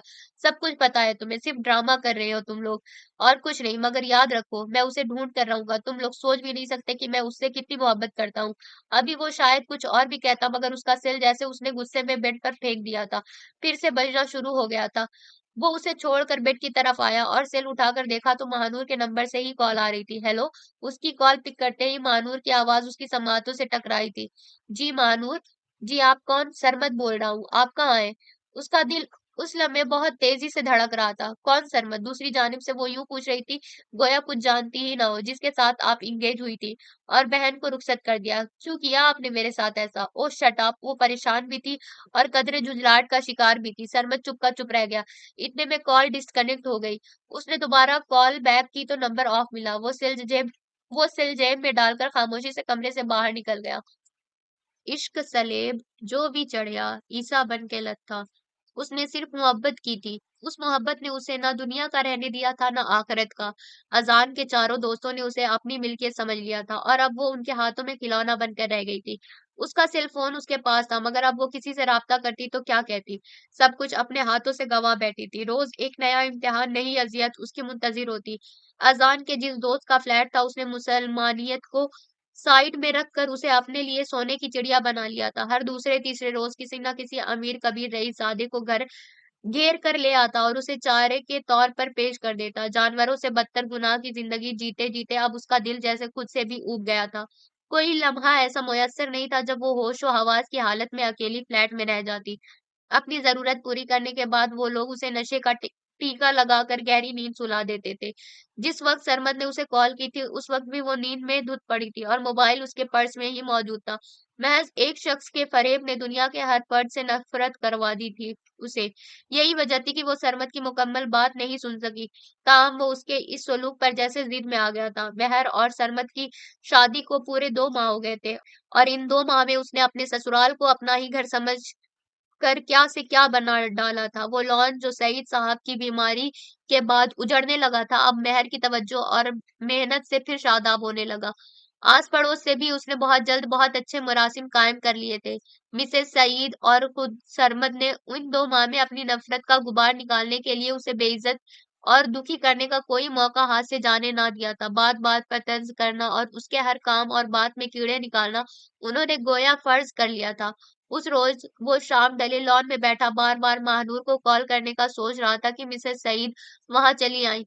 महर अंदर सईद साहब के कमरे में उन्हें दवा खिला रही थी। सरमत। जी अम्मी। वो फौरन महानूर के ख्यालों से निकल कर कुर्सी से खड़ा हुआ था। अभी तक यहाँ क्या कर रहे हो? बारिश हो रही है, बीमार हो जाओगे बेटे। चलो अपने कमरे में। दिल नहीं चाह रहा अम्मी, यही बैठना अच्छा लग रहा है। कब तक बेटे? जो हो चुका वो हो चुका, अब यूं ही कब तक अपना दिल मारते रहोगे? वो उसके लिए रंजीदा थी। सर मतलब भींच कर रुख फेर गया। अपना दिल नहीं मारूंगा, उस लड़की को सिसका सिसका कर मारूंगा जिसकी वजह से मेरी जिंदगी बर्बाद हुई है। छोड़ो बेटे, घटिया लोगों के काम भी घटिया ही होते हैं। तुम्हारे डैडी उस चुड़ैल को इतनी अहमियत ना दे तो शाम से पहले चुटिया से पकड़कर बाहर बिठा दूं। वो तो 1 मिनट के लिए उसका नजर से ओझल होना गवारा नहीं करते। हाथ बांध कर रख दिए हैं हमारे। मैं नहीं हाथ बांधने वाला। जिसे चाहा है उसे ही बीवी बनाकर रहूंगा, चाहे उसके लिए मुझे कुछ भी करना पड़े। डैड मजीद ब्लैकमेल नहीं कर सकते मुझे। वो तपा हुआ था। मिसेस सईद अफसोस से सर हिलाकर रह गई। अगले रोज महर अभी उठी थी कि उसका दिल बुरी तरह घबराना शुरू हो गया। कल रात बहुत भयानक ख्वाब देखा था उसने, इसीलिए वो ना चाहते हुए भी सरमत को खुद से मुखातिब करने पर मजबूर हो गई थी, जो बाहर लाउंज में बैठा चाय पी रहा था। सुनिए, अगर आप फ्री हैं तो प्लीज मुझे मेरे घर छोड़ आए। मेरा दिल बहुत घबरा रहा है। तो मैं क्या करूं? हमेशा के लिए जाना है तो जाओ, 2-4 रोज के लिए ऐसी ज़हमत नहीं उठा सकता मैं। कतई तल्खी से उसने कहा था। महर का दिल कट कर रह गया। ले जाओ सरमद, अजीज साहब फौत हो गए हैं। ये ना गई तो 4 लोग हमें ही कहेंगे कि हमने बेचारी बच्ची पर जुल्म ढा रखा है। मिसेस हसन सईद उसी लम्हे अपने रूम से फोन सुनकर निकली थी। महर ये इत्तला सुनकर जैसे शॉक्ड रह गई। पिछले 2 माह से ना अपने मैके जाने दिया गया था, ना कोई फोन सुनने की इजाजत थी। अगर उसके घर से कोई मिलने भी आता तो मिसेस हसन सईद वो ड्रामे दिखाती कि वो ज्यादा देर बैठ ना सकता। अजीज साहब से उसकी ये जिंदगी ओझल नहीं थी और यही रोग उन्हें ले डूबा था। हसन साहब लाख कोशिश के बावजूद भी अपने घर वालों को उसे जबरदस्ती मोहब्बत पर मजबूर नहीं कर सकते थे। पूरे 2 माह के बाद महर अपने मायके आई तो वो गोया वो गुलशन ही उजड़ चुका था जो कभी आबाद था। सकीना बेगम बिल्कुल चुप बैठी थी, मगर उनकी आंखों से जैसे समुंदर बह रहा था। वो उनके गले लग कर खूब ही रोई।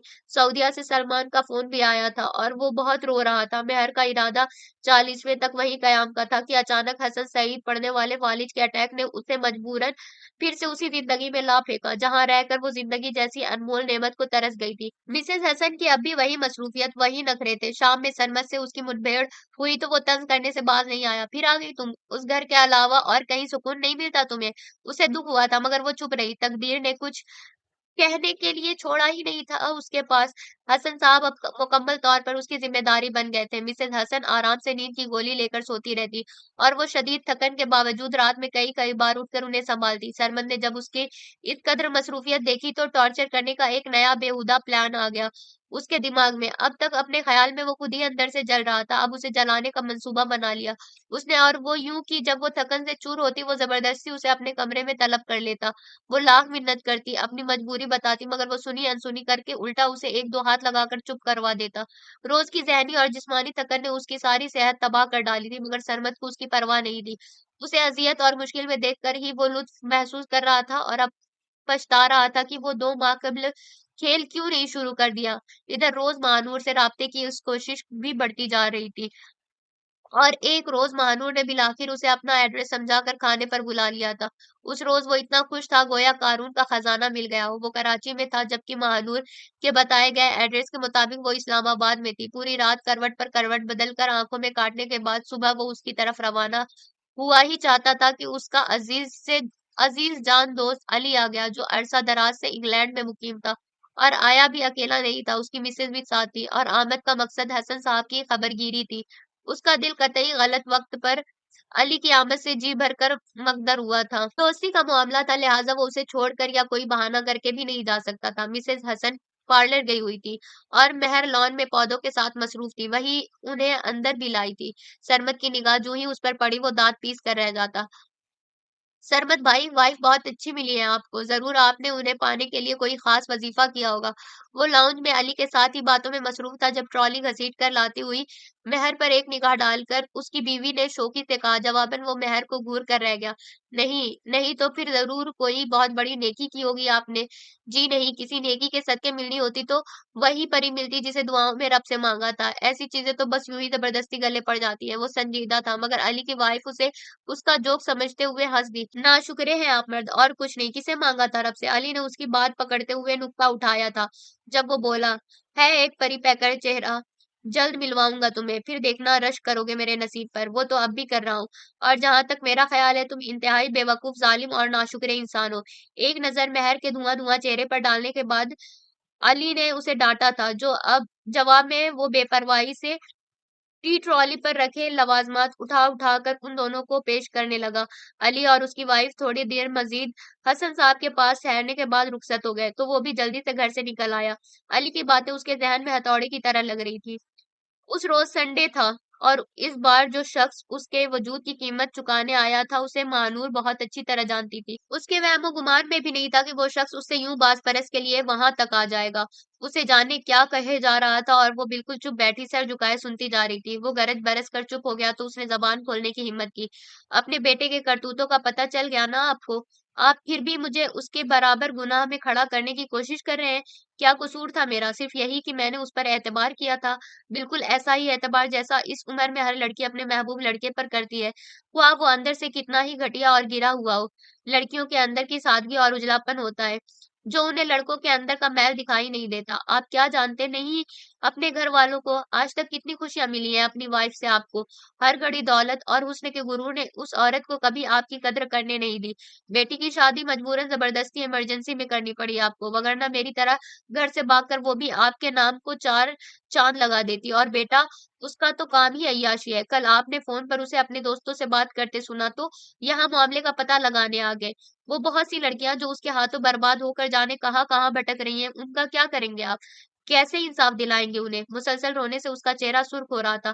कर्नल साहब उसके मुँह से इतनी सच्ची बातें सुनकर सर झुका गए, तभी वो मज़ीद बोली थी, मैं मानती हूँ मैं कसूरवार हूँ, बल्कि इस तरह के हर मामले में हमेशा औरत ही कसूरवार होती है क्योंकि अगर उसके जज़्बात घर की चारदीवारी में महदूद रहें तो किसी शातिर से शातिर मर्द की जुर्रत नहीं हो सकती कि उसके जज़्बात से खेल ले।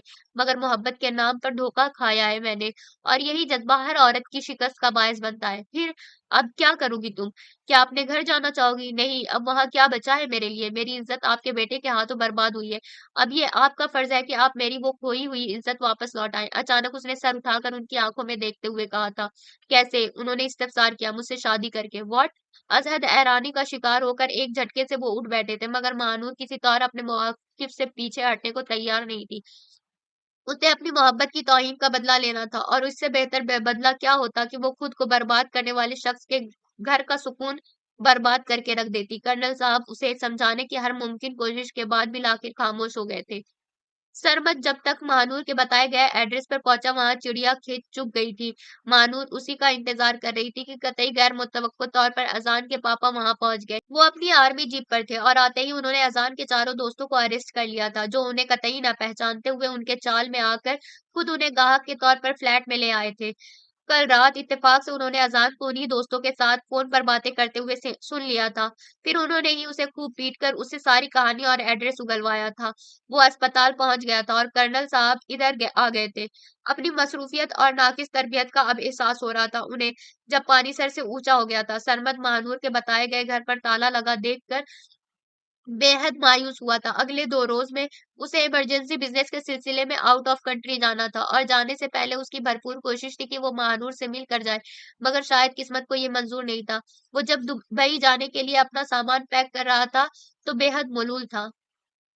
मोहब्बत की इमारत गिर गई है, कोई मलबे पे बैठा रो रहा है। अज़ीज़ साहब की वफ़ात के बाद न सकीना बेगम की सेहत सँभल रही थी और न हसन सईद साहब की। महर का एक-एक पल जैसे सूली पर बसर हो रहा था। ऊपर से नासाज़ी तबीयत पर डॉक्टर ने प्रेग्नेंट होने की नई खबर भी सुना दी थी। जिस किस्म के हालात में वो जी रही थी, उस माहौल में वो किसी नन्ही मासूम कली को मुश्किलात दरपेश आते नहीं देख सकती थी, लिहाज़ा अपने प्रेग्नेंट होने की इत्तला पर खूब जी भरकर रोई। सरमद जो सिर्फ़ 1 हफ़्ते के लिए दुबई गया था, वहाँ जाकर उसका इरादा बदल गया और उसने अपनी दुबई वाली ब्रांच का ही मुस्तकिल चार्ज सँभाल लिया था, ताकि महर को नए तरीके से अज़ियत दे सके। वो प्रेग्नेंसी की हालत के बावजूद न सिर्फ़ घर को सँभाल रही थी, बल्कि बाज़ार से कोई ज़रूरत की चीज़ लानी होती, तो भी उसे ही रिक्शों और टैक्सी वगैरह में धक्के खाने पड़ते थे, क्योंकि मिसेज़ हसन ने सिवाय चौकीदार के बाकी तमाम मुलाज़मीन को फ़ारिग कर दिया था। सलमान ने सऊदीया में अपना मुस्तकिल घर बना लिया था और अब वो अपनी माँ और भाई को वहीं अपने पास बुला रहा था। सकीना बेगम ने उसे बताया था कि वो वहाँ महर नाम की एक उसी की हमशक्ल पाकिस्तानी लड़की से शादी भी कर रहा था, जिसके लिए सकीना बेगम की मौजूदगी ज़रूरी थी। सकीना बेगम जाते वक़्त सलमान की ख्वाहिश पर अपना घर महर के नाम ही कर गई थी। जाते वक़्त वो ना सिर्फ़ रो रही थी, बल्कि उससे माफ़ी भी माँग रही थी कि सिर्फ़ उनकी इज़्ज़त बचाने के लिए उसने कितनी बड़ी कुर्बानी दे डाली थी। और वो तो मेहर भी और रो तो मेहर भी रही थी, दुनिया में उसका कौन था जो अपने थे? वो भी समुद्र पार जा रहे थे, मुसलसल गम सहने की वजह से अब जैसे उसने खुद को पत्थर कर लिया था। सकीना बेगम के सऊदीया जाने के बाद जैसे उसकी शख्सियत ही अक्सर बदल कर रह गई थी। पहले ये होता था कि वो किसी बात पर रो लेती थी, बोलकर दिल की भड़ास निकाल लेती थी, अब तो जैसे उसने लब खोलना ही छोड़ दिए। मिसेज़ हसन भी उस पर जैसे ज़ुल्म कर के अब थक गई थी। उस रोज़ महर मार्केट गई हुई थी, वो तनहा घर पर थी कि अचानक 2-3 डाकुओं ने भरी दोपहर में अचानक घर पर हमला बोल दिया। वो चूँकि अपनी सोचों में गुम थी, लिहाज़ा उन्हें डाकुओं की आमद का पता नहीं चला और वो सारा घर समेट कर अब उनके कमरे में घुस आए थे। तो वो चौंकी और एक साथ 3 डाकुओं को अपने कमरे में देखकर चिल्ला उठी। महर जो अभी घर में दाखिल हुई थी, टीवी लाउंज और लॉन से मुलहका बड़े हॉल का अबतर हालत देखकर हैरान रह गई। उसका नवाँ महीना स्टार्ट हो चुका था, लिहाज़ा बार-बार ज़्यादा मेहनत वाले कामों से उसका जी घबराता था। अभी वो सूरत-ए-हाल को समझने की कोशिश कर रही थी कि मिसेज़ हसन के फलक-शिगाफ़ चीख ने उसके अवसान ख़ता कर डाले। भागकर वो उनके कमरे में पहुँची तो अंदर का माहौल सहमा देने वाला था। 2 डाकुओं ने ज़बरदस्ती मिसेज़ हसन को पकड़ा हुआ था और उनके ज़ेवर जो कलाइयों, कानों और गले में था, उतारने की कोशिश कर रहे थे। वो शदीद खौफ़ज़दा होने के बावजूद बोल उठी, "कौन हो तुम लोग? उन्हें छोड़ दो। नहीं तो मैं अभी पुलिस को फ़ोन करके बुला लूँगी।" डाकू उसकी ललकार पर पलटे थे और मिसेज़ हसन ने अपने लिए उसकी तड़प को हैरत से देखा था। "चलो एक शिकार और आ गया। खबरदार अगर तुम लोगों ने कोई तेज़ी दिखाने की कोशिश की तो।" वो अंदर से सूखे पत्ते की मानिंद लरज़ रही थी, मगर आवाज़ में रोब था। एक डाकू खबासत से मुस्कुराते हुए उसकी तरफ बढ़ाया। क्या कर लोगी तुम हमारा? कुछ नहीं करना चाहती मैं तुम्हारा। दफा हो जाओ यहाँ से, हो जाएंगे दफा। इस बुढ़िया को कहो अपना जेवर उतार दे। और तुम्हारा जेवर कहाँ है? उसकी हालत पर सरसरी सी निगाह डालते हुए उन्होंने करक लहजे में कहा था कि उसी इस्लाम में मिसेस हसन ने ज्यादा होशियारी दिखाते हुए अपने ऊपर निगरान खड़े डाकू से उसका पिस्टल छीनने की नाकाम कोशिश की, जिसके नतीजे में मेहर के सामने खड़े डाकू ने उन पर फायर कर दिया और ये गोली सीधी उनके सीने में उतरकर उनका काम तमाम कर जाती। अगर मेहर फुर्ती से लपक कर उनके सामने ना आती तो गोली बहुत तेजी से उसके बाएं बाजू को चीरती हुई निकल गई थी और इससे पहले कि वो बेहोश होकर अपने जख्म की तकलीफ ना सहते हुए नीचे जमीन पर गिरती, डाकू बदहवास होकर उल्टे पैरों फौरन वहां से फरार हो गए। बड़े घरों में दिन दहाड़े डकैतियों की वारदात कोई अनहोनी बात नहीं होती, मगर इसी वारदात ने पूरे 1.5 साल से जुल्म सहती मेहर का नसीब बदल कर रख दिया था। उसकी जब आंख खुली तो वो अस्पताल के बेहद शफाफ कमरे में आरामदेह बिस्तर पर लेटी थी और इसके पहलू में नन्हा मुन्ना सा बच्चा लेटा था, जो शक्ल और सूरत में हूबहू अपने बाप पर था। ये बच्चा मेजर ऑपरेशन से हुआ था और वक्त विलादत से पहले ही डॉक्टर ने मेहर की जान को बगैर किसी खतरे में डाले ऑपरेशन कर लिया था। उसके बाएं बाजू पर अब भी शदीद तकलीफ का एहसास था और उसे यूं लगता था गोया वो कभी अपने इस बाजू को हरकत नहीं दे सकेगी। मिसेस हसन नम आंखों के साथ उसके बेड के करीब ही बैठी उसका दाया हाथ सहला रही थी। मेहर को होश में आते देखकर वो उस पर झुकी और एक मोहब्बत भरा बोसा उसकी पेशानी पर सख्त करते हुए नादिम लहजे में बोली, मेहर मुझे माफ कर देना बेटी, मैं कभी तुम्हें समझ ही नहीं सकी। अच्छे लोगों को उनकी अच्छाई का सिला एक रोज जरूर मिलता है। मेहर भी उनके एहसास निदामत पर बस पुरखुलूस अंदाज में जरा सा मुस्कुरा ही सकी थी। तकलीफ की शिद्दत के बायस जल्द ही फिर उस पर नींद गालिब आ गई। दुबई में सरमत को अपने बेटे की विलादत की खबर मिल गई और इस अनोखी खबर ने उसे बड़े अजीब से एहसास से दो चार किया था। उस पर तो सिर्फ एक ही जुनून सवार था और वो था किसी भी तरह महानूर को पाने का जुनून। फिर उसके बाद भले उसे कोई भी फैसला करना पड़ता, उसे परवाह नहीं थी। उस रोज भी नींद से जागते ही उसने महानूर का नंबर मिलाया था, जब पहली ही बेल पर उसकी कॉल रिसीव कर ली गई थी। Hello hello Mahnoor. निस्वानी लहजा जितना करक था उसके लहजे में उतनी ही बेचैनी थी। हाँ महानूर, क्या तकलीफ है तुम्हें? क्यों मेरी जान अजाब में डाल रखी है तुमने? देखो मेरी शादी हो रही है। इस कॉल के बाद अगर मेरे नंबर पर तुम्हारी कोई कॉल या मैसेज आया तो मुझसे बुरा कोई नहीं होगा, समझे? तुम स्टूपिड ना हो तो। महानूर प्लीज मेरी बात सुनो, मैं पिछले 1 साल से तुम्हारे लिए ख्वार हो रहा हूँ और मैंने कहा है ख्वार होने के लिए। तुम जैसे स्टूपिड आशिकों को जूते मारना पसंद नहीं करती मैं। जो मिल गई हो उसी को भुगतो, मेरी कोई नहीं लगती वो स्टूपिड ड्रामेबाज। और इस बार कहने के साथ ही उसने मोबाइल ऑफ कर दिया था। ये तकरीबन 6-7 माह पहले की बात थी और महानूर के उसी लहजे ने उसे जिद चढ़ाई थी। अपना जो ठिकाना इस्लामाबाद में उसने बताया था वो उसी ठिकाने पर दोबारा भी गया था, मगर वो फिर उसे नहीं मिली थी, इसलिए वो दुबई आया था वो। और आज कैसा अजीब इत्तेफाक था कि इधर से अपने बेटे की पैदाइश की खबर मिली तो महीनों बाद उस रोज शाम में अपने बेहद अजीज दोस्त कर्नल हमदानी के घर दावत में वो बेहिस लड़की भी उसके सामने आ गई, जिसकी बेवफाई ने उसे जिद्दी और गुस्सैल बना दिया था। ये दुरुस्त था कि उसने कभी उससे कोई अहदो पैमा नहीं किया था, मगर ये भी गलत नहीं था कि उसके मामले में वो पहली नजर की मोहब्बत का शिकार हुआ था। मोहब्बत पहली नजर की हो या बरसों की, हमेशा इंसान को ख्वार करती है और वो भी इस मोहब्बत के हाथों जी भर कर ख्वार हुआ था।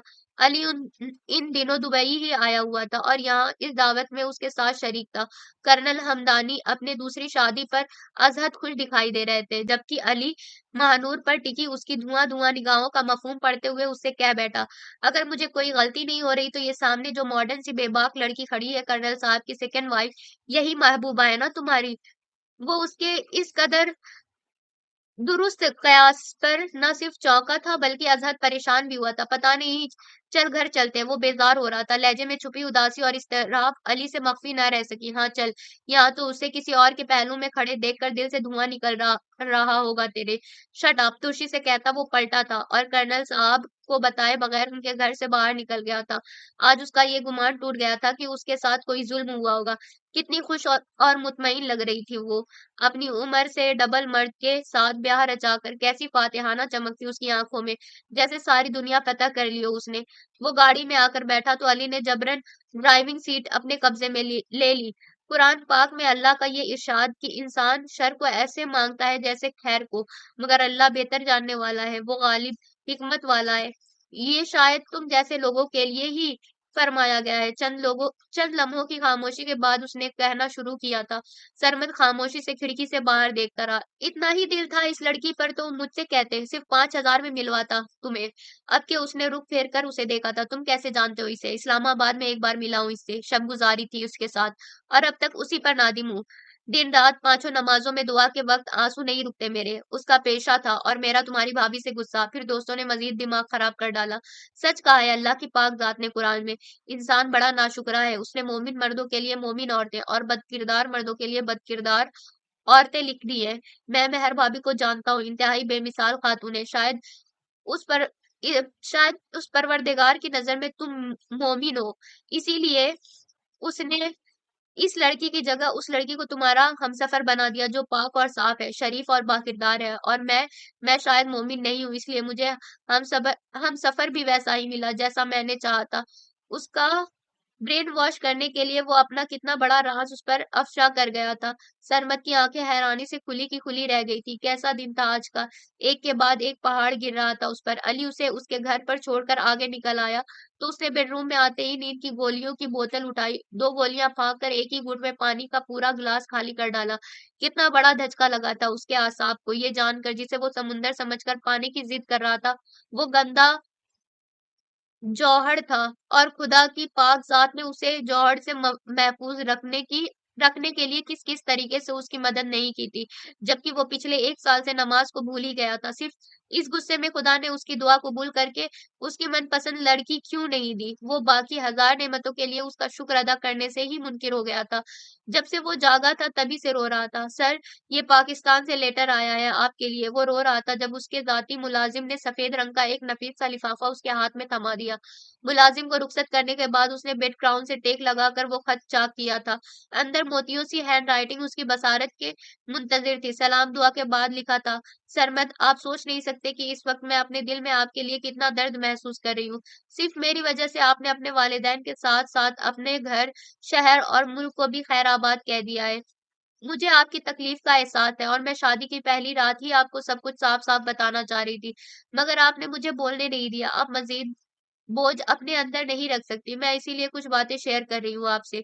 मेरी शादी सिवाय एक हादसे के और कुछ भी नहीं था। हमारे बराबर के घर वालों का लड़का आज़ाद मुझ पर अपनी नीयत खराब किए बैठा था, और एक रोज़ मुझे अपने घर में तन्हा पाकर उसने अपने घटिया जज़्बात भी मुझ पर आश्कार किए, मगर मैं चूँकि महानूर के छोटे भाई सलमान से मंसूब थी, इसलिए उस इस जुर्रत पर खासा मुँह तोड़ जवाब दिया उसे, जिस पर वो चिराग-पा हो गया, और मुझसे बदला लेने के लिए उसने माँ को अपने हाथ में कर लिया। वो बेवकूफ़ लड़की उसकी मक्कारी को ना समझ सकी और उसके जाल में फँसकर ऐन उस वक़्त के जब निकाह की रस्म होना थी, उसी की बहन के साथ हमारी छत से उनकी तरफ फलांग गई।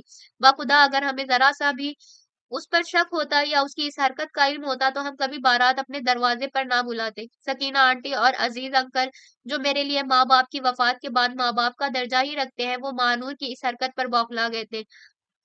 उन्होंने रोते हुए मुझसे इज्जत रखने की इल्तिजा की थी। मैंने जिंदगी में हमेशा बुजुर्गों के एहतराम का सबक पढ़ा है। फिर वो तो मेरे मोहसिन थे, मैं कैसे उनका मान तोड़ देती। सो खुद को कुर्बानी के लिए पेश कर दिया। मुझे मालूम था मेरे साथ अच्छा सलूक नहीं होगा, मगर महानूर के लिए आपकी शिद्दतें देखकर मुझे आपके जज्बों पर बहुत तरस आया। फिर वक्त के साथ साथ तरस कब मोहब्बत की शक्ल इख्तियार कर गया मुझे पता ही नहीं चला। मेरा दिल अब आपको महानूर के लिए मलूल देखकर आपकी जिंदगी से खुश कर जाने को चाहता था, मगर सिर्फ अपने और आपके बाबा की जिंदगी के लिए मैं जैसे मजबूरन आपके घर से बन गई थी।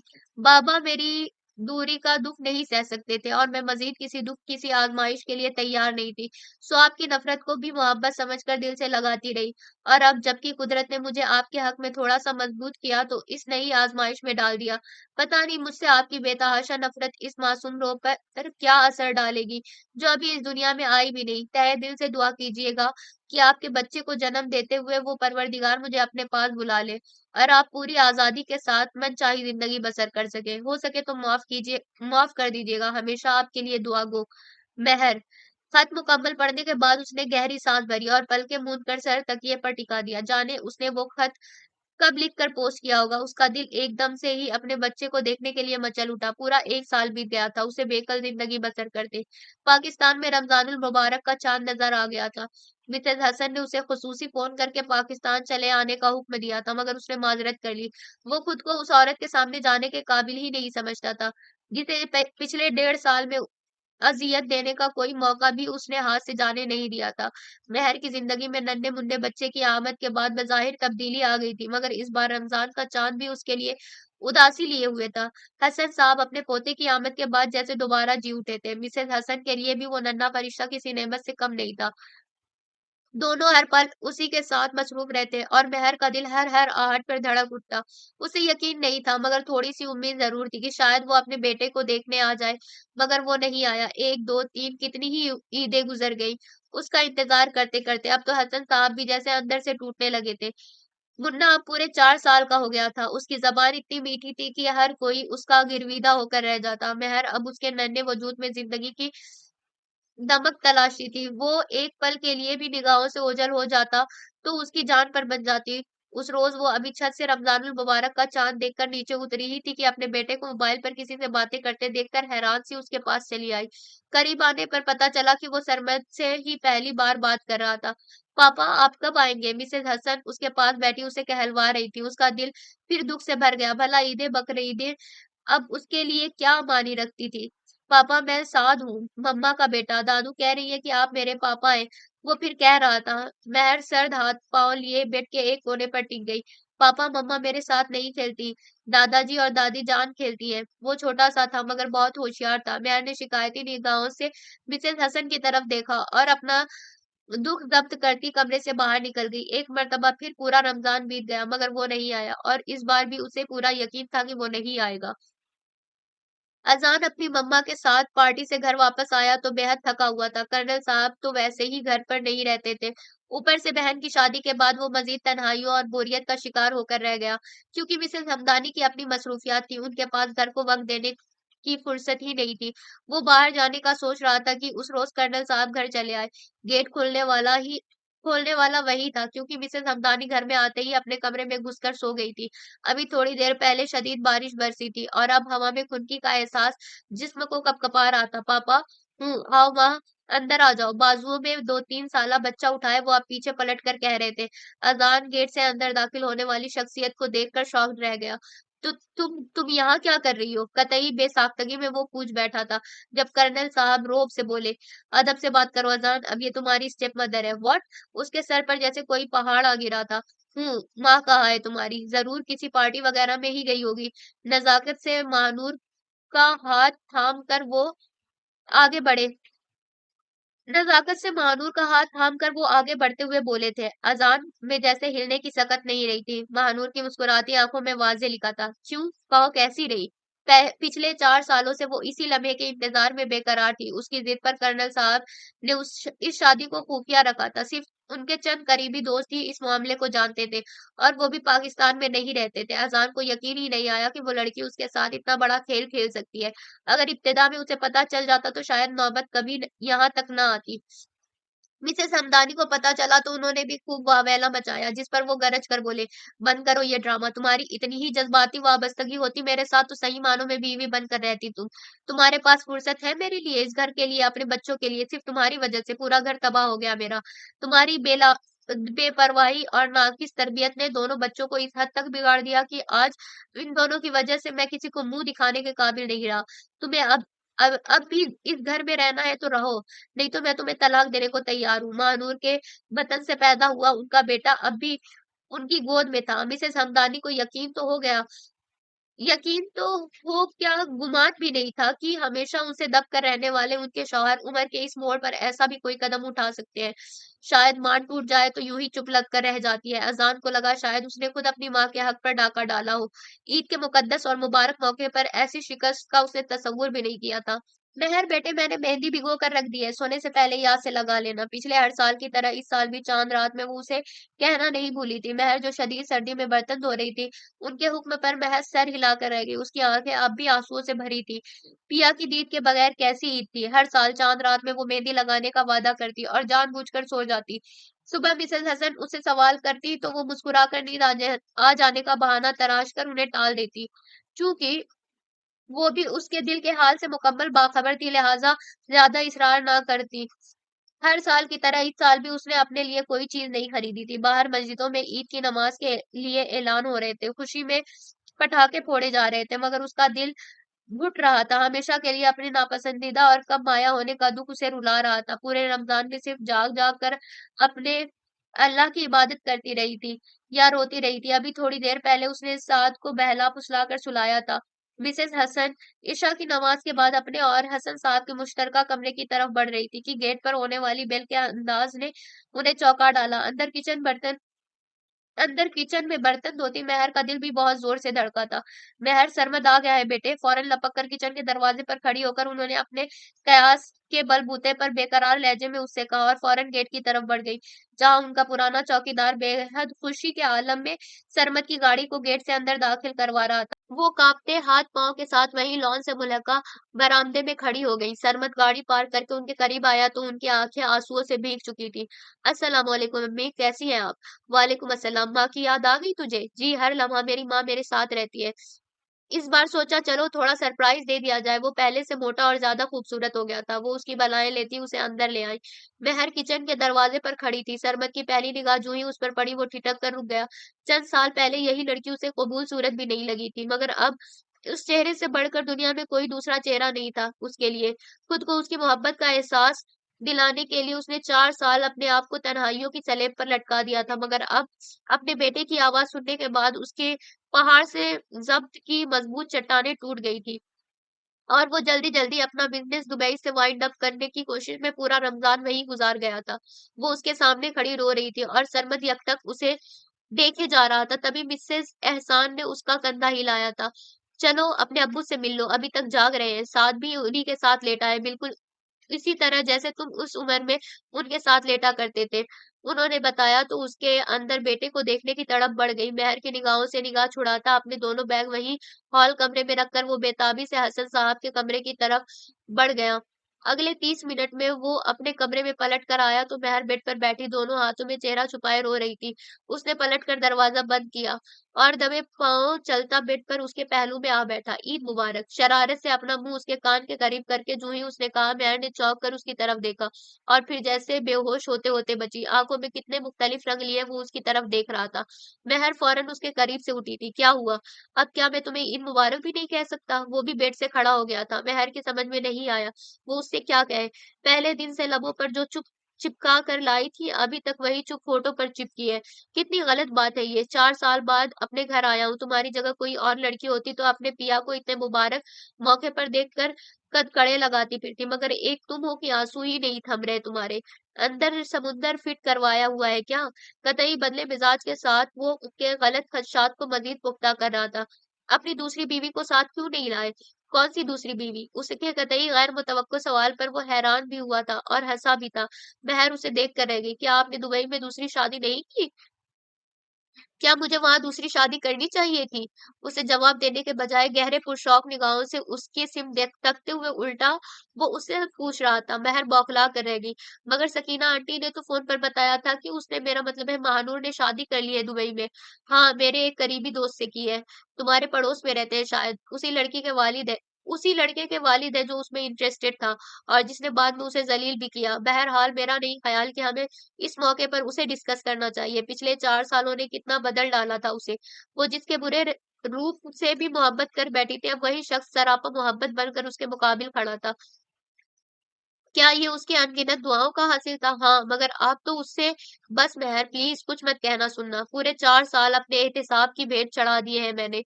वो सारे गिले जो तुमने मुझसे किए थे, इन पिछले 4 सालों में अपनी तन्हाइयों में तुम्हारी तरफ से मैंने खुद अपने आप से किए हैं। बहुत थक गया हूँ मैं, खुद को मुआफी के काबिल भी नहीं समझता। मगर मुझे पता है तुम बहुत अच्छी लड़की हो, तुम जरूर मुझे माफ कर दोगी। कम अज कम इतने खूबसूरत मौके पर तो जरूर ही कर दोगी। तुमने वो मुहावरा तो सुना होगा, सुबह का भूला अगर शाम को घर आ जाए तो उसे भूला नहीं कहते। तुम्हारा ये सुबह का भूला भी खुद को कड़ी सजाएं देकर शाम को घर आ गया है। प्लीज इसे माफ कर दो, प्लीज महर। कहने के साथ ही उसने महर के दोनों हाथ थाम लिए तो वो खुशी से रो पड़ी। सुबह का ये भूला बहुत लेट वापस आया है। आ तो गया ना यार, जो हो गया उसे भूल जाओ, क्योंकि याद रखोगी तो सिवाय दुख के कुछ हाथ नहीं आएगा। मुझे सिर्फ इतना कहना है, मैं बेखबर था, मगर मेरे रब ने मुझे डूबने नहीं दिया। उसने बेहतर से बेहतरीन मेरे नसीब में लिखी। बस अपनी आकिबत नाअंदेशी के बायस मैं कद्र न कर सका। अब आ गया हूं ना, अपनी हर खता की तलाफी करूंगा। तुम्हारे लिए, साद और अम्मी अब्बू के लिए ईद की शॉपिंग मैंने दुबई से कर ली है। चूड़ियां अभी हम मार्केट जाकर खरीद लाएंगे। और मेहंदी, वो मैं खुद अपने हाथों से रात में लगाऊंगा। आज तो पूरी रात रजगे की है। मम्मा कहती है तुम ईद नहीं मनाती, अब तो पिया की दीद हो गई, अब तो ईद मनाओगी ना। उसके मासूम से गिले के जवाब में वो बहुत प्यार से बोला तो उसकी निगाह झुक गई। सही ही तो कह रहा था, वो पिया की दीद से ही उसकी ईद थी। तभी सर झुकाकर आहिस्ता से बोली, जी थैंक्स मेहर। साथ सो रहा था, जगाए बगैर प्यार कर आया हूँ। सुबह उठेगा तो हकीकी मानों में उसकी भी ईद हो जाएगी। तुम तो प्लीज अभी ईद मिल लो, सुबह इतने मसरूफियात में कहाँ हाथ लगोगी। उसकी सादगी पर मजीद निसार होते हुए उसने अपने हाथों का दबाव उसके शानों पर बढ़ाया तो वो घबरा कर उसके हिसार से निकल गई। जी नहीं, सुबह ईद है तो सुबह ही मिल लूंगी। अभी तो मुझे अपने सोहने रब के हुजूर शुक्राने के नफल अदा करने हैं कि उसने मेरी खामोश दुआओं की लाज रख ली। बड़ी मासूमियत और सादगी से कहती वो उस पर अपने जज्बात आश्कार कर गई तो सरमद दिल खोल कर हंस दिया। पगली, बाहर एक मर्तबा फिर बारिश होने लगी थी। वो मुतमईन सा बेड पर गिर गया कि अब आने वाली हर हसीन नुस्खे उसे अपने हिस्से की खुशियों का तावान वसूल करना था। खत्म शुद।